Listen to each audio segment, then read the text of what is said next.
오늘 본문에서 만나게 되는 이 청년은 정말로 여러 면에서 존경할 만하고 많은 좋은 조건을 가졌지만은 그러나 우리들에게는 불행한 인물로 기억이 되고 있습니다.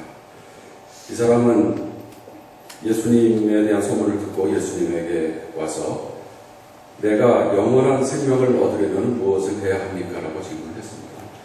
영원한 생명, 영생, 그것 이상 더 중요한 것이 어디 있겠습니까? 자기가 평생 무엇을 추구해야 할지 잘 알고 있었던 그런 현명한 사람이었습니다. 예수님께서 더 말해보라고 하자 그는 그 모든 계명을 어렸을 때부터 다 지켰다고 얘기를 했습니다. 그러자 예수님께서는 그를 눈여겨보시고 사랑스럽게 여기셨습니다. 여기까지 보면은 이 청년은 예수님으로부터 많은 인정을 받고 정말 앞으로 큰 중요한 제자가 될 수 있는 가능성이 많이 있는 것 같습니다. 그러나 예수님께서 너에게 한 가지 부족한 것이 있는데 그것이 무엇인가 하면은 네가 갖고 있는 재산이다.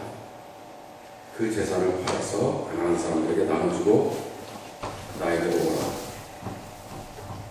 이렇게 말을 하자 이 사람은 울상을 짓고 근심하면서 예수님을 떠났다. 이렇게 말을 합니다. 그리고 마지막으로 토를 달기를 그에게는 재산이 많았기 때문이다. 우리들은 재산만 있으면 모든 것이 다 이루어진다고 생각을 합니다. 특별히 오늘과 같은 자본주의 사회에서는 돈이면은 못할 것이 없다는 생각을 많이 하게 되죠. 자녀 교육도 그렇고 권력도 가질 수 있고 존경도 받을 수 있다고 생각합니다. 그러나 예수님께서는 이상하게도 다 너는 만족스러운데 한 가지 부족한 것이 있는데 바로 재산이다. 이렇게 말씀하시는 것이죠. 세상 사람들이 믿고 있는 것과 정말로 180도 되는 말씀을 하시는 것입니다. 이 사람에게는 세상의 다른 많은 사람들과 마찬가지로 재산이 그 자신의 안전을 지켜주고 자신의 장래를 보장시켜주는 가장 믿을 만한 궁극적인 믿음의 대상이었던 것이었습니다. 그가 비록 영생을 추구하고 영원한 생명을 살고 싶다, 하나님의 나라에 가고 싶다라고 말을 했지만은 그러나 막상 하나님을 택할 것이냐 재물을 택할 것이냐라는 양대택일의 순간이 오자 결국은 이 사람은 하나님을 버리고 재물을 택할 수밖에 없었던 것입니다. 이 사람이 추구하려고 했던 영원한 생명, 영생을 우리가 본문을 쭉 읽다 보면은 또 하나님 나라에 들어가는 것과 같은 것으로 설명을 하고 있습니다. 우리 신앙생활을 하는데 가장 중요한 것이 영생 아니겠습니까? 우리 모두 영생을 얻기 위해서 신앙생활을 하는데 이 영생이라는 것은 하나님 나라와 같은 뜻으로 우리가 생각을 하면 되겠습니다. 그리고 또 넓혀서 생각하면 구원을 받는다는 것, 또 부활한다는 것, 천당에 간다는 것, 이 모든 것은 결국은 같은 말입니다. 우리가 시간과 공간에 제한이 되어 있기 때문에 이 모든 것들이 우리들에게 다르게 경험이 되지만은 결국은 이 모든 것들은 시간과 공간을 초월해서 본다면은 우리가 하나님과 하나가 되어서 영원한 존재로 영원히 같이 지내는 것이 바로 구원이고 하나님 나라인 것입니다. 우리 모두가 추구하는 것이 바로 이런 영생이고 부활된 생명이고 천국에서의 삶인 것입니다. 이 청년은 예수님께 오면서 나름대로 시험을 보는 자세로 봤습니다.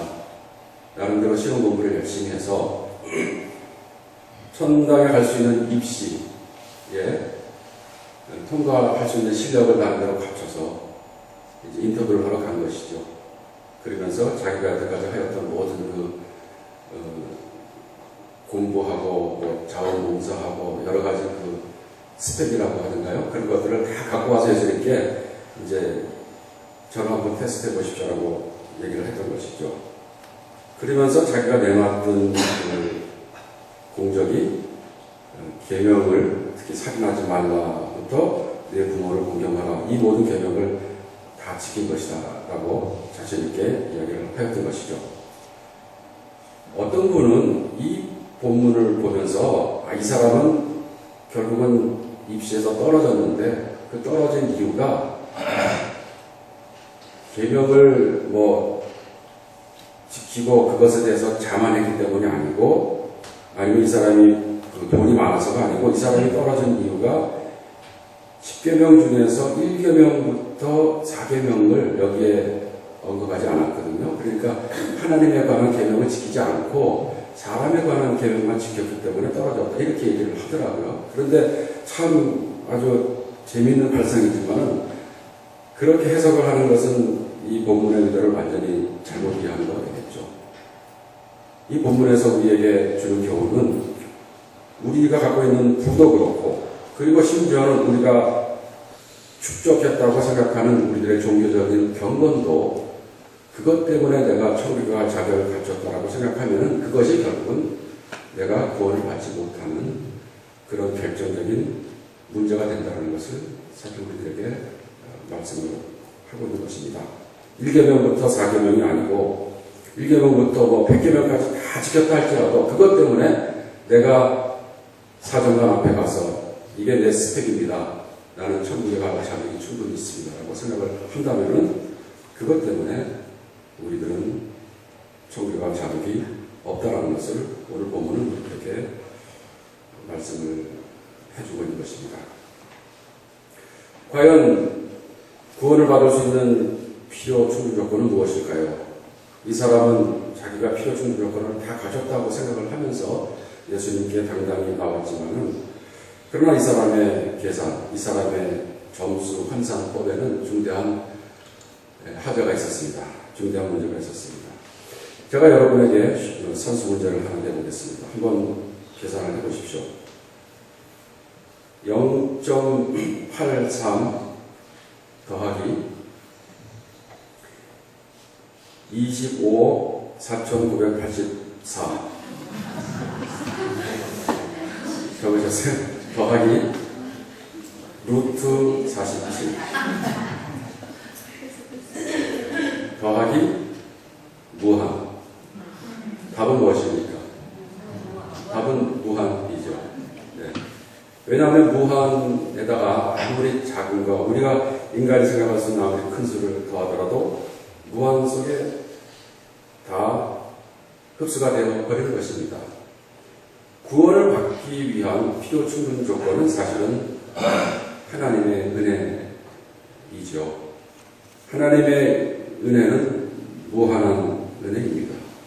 그래서 그 하나님의 무한한 은혜에다가 우리가 아무리 큰 것을 보태던 작은 것을 보태던 그것은 아무 가치가 없는 것이라는 것을 우리가 명심을 해야 되겠습니다.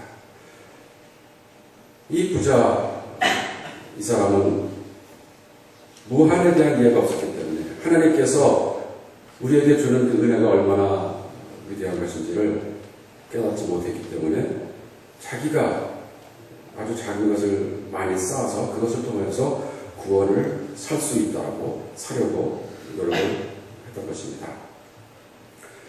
오늘 본문은 특별히 부에 대해서 우리들에게 매우 심각한 경고를 하고 있습니다. 특히 당시 사회에서는 유대뿐이 아니고 고대 모든 사회에서는 부귀영화는 어떤 사람이 영적으로 도덕적으로 완전한 삶을 살았기 때문에 주어지는 보상이라고 생각을 했습니다. 아마 당시에는 많은 경우 그것이 실제로 적용도 됐던 것 같습니다. 아브라함도 그런 축복을 받았고, 또 우리가 아는 대로 욥도 일단은 그런 이제 큰 축복을 누렸습니다. 그러나 욥기가 우리들에게 엄청난 질문을 제기하는 것처럼 우리가 살고 있는 이 세상에서는 꼭 도덕적으로 영적으로 온전하다고 해서 늘 생이 평탄한 것은 아닙니다. 우리 삶 속에서는 많은 이해하지 못하는 그런 고난이 기다리고 있는 것입니다. 그러나 여전히 세상 사람들은 도덕적으로, 영적으로, 신앙적으로 온전하면 하나님께서 더 많은 축복을 해 주실 것이고, 그리고 잘 사는 사람, 잘 풀리는 사람, 이런 사람들은 하나님의 그 복을 받은 사람들이고, 그렇기 때문에 영적으로 훌륭한 사람들이다. 이런 착각을 하면서 살고 있는 것 같습니다. 부 자체가 나쁜 것은 아니지만, 그러나 우리가 부를 그런 식으로 인식하는 것은 분명히 잘못된 것입니다. 우리가 신앙에 대한 보상을 이 땅에서 찾으려고 하는 것은 너무나도 우리들에게는 유혹적입니다. 그걸 어느 누가 마다하겠습니까? 여러분이 이 땅에서 하나님의 말씀대로 살고 11조 잘 드리고 예배 출석 빠지지 않고 하면 하나님께서 사업도 잘 되게 하고 가정도 평안하게 하고 여러분이 이 땅에서 출세하게 축복을 하실 것입니다. 이런 달콤한 말을 던지면은 어느 누가 진심으로 아멘 하면서 받아들이지 않겠습니까? 너무나도 다 좋아하는 말씀인데, 그러나 사실은 그 말씀이 잘못됐다는 것을 오늘 예수님께서는 우리들에게 주고 있는 것이 아니겠습니까? 우리들은 구원에 대해서 또 하나님으로부터 받을 수 있는 은총에 대해서 우리가 무엇인가 하여서 그것 때문에 우리가 무엇인가 하나님으로부터 청구해서 당연히 우리가 받을 수 있는 권리가 있다는 생각을 할 것 같습니다. 그러나 무한한 하나님의 은혜 외에는 우리가 구원을 받거나 하나님의 은총을 누릴 수 있는 어떤 영향력 있는 요소도 없다는 것을 오늘 본문은 우리들에게 말씀을 합니다. 우리가 상급에 대해서 기대를 하고 예상을 할 때 이 땅에서의 부귀영화를 상급으로 바라는 것은 물론 잘못된 것이지만, 그러나 더 나아가서 천국에서의 보상, 천국에서의 상급을 기대하면서 그것을 위하여서 그것 때문에 신앙생활을 하는 것도 그러나 또 문제가 있는 것입니다. 마치 우리가 이 땅에서 더 하나님께 순종을 하고 더 신앙적인 삶을 살면은 하나님께서 하나님께서 더 큰 상을 주실 것이다. 그런 생각을 갖고 신앙생활을 하는 것도 정말로 이기적인 삶입니다.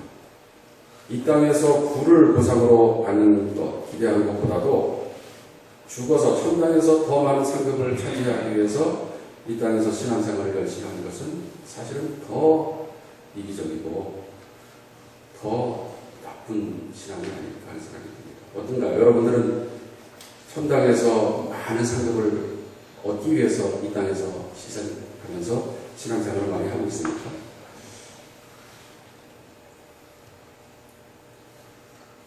우리가 비유적으로 천국에 가면은 하나님께서 우리들에게 각자 한 공로에 따라서 상을 주실 것이다라는 이야기를 하고, 또 어떤 경우는 천당에 가면은 윗목도 있고 아랫목도 있다. 그래서 창피하게 아랫목에서 간신히 구원받지 말고 열심히 신앙생활해서 그 따뜻한 윗목에서 벗어나지 말고 따뜻한 아랫목에서 그 자리를 차지하도록 신앙생활 열심히 하라, 이런 얘기도 듣는데, 그건 다 우리가 이렇게 비유적으로 얘기를 하는 것이죠. 그걸 우리가 문자적으로 받아들이는 사람은 그렇게 많지 않을 것입니다. 만약에 천국에서도 1등이 있고 꼴찌가 있고 거기서도 우리가 잘된 사람에 대해서 열등감을 느끼고 내가 좀 처져서 열등감을 느끼고 그렇다면 거기는 천국이 아니겠죠. 천국에 가면은 우리가 내가 1등이다, 내가 꼴찌가 아닌 생각 자체가 의미가 없고 아무 어떤 걱정거리가 안 될 것입니다. 왜냐하면 아까 말씀드린 대로 무한한 하나님과 같이 있게 되는데, 우리의 처지, 우리가 성취한 것이 그것이 어떤 의미가 있겠습니까? 결국 우리들에게 중요한 것은 하나님께서 우리들에게 무한한 사랑을 베풀어 주셨다는 사실이고, 그것을 단순히 아는 것이 아니고 나 삶 속에서 뼈저리게 자각하면서 늘 그 감격 속에서 살아가는 것입니다.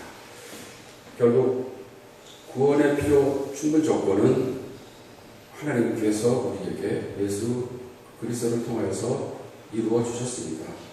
좀 심하게 말하면 우리가 우리의 구원을 얻기 위해서 더 이상 추가하거나 더 이렇게 해야 될 것이 남아있지 않을 정도로 하나님께서는 예수 그리스도를 통하여서 충분히 우리들을 구원할 수 있는 모든 조건을 만들어 주셨습니다.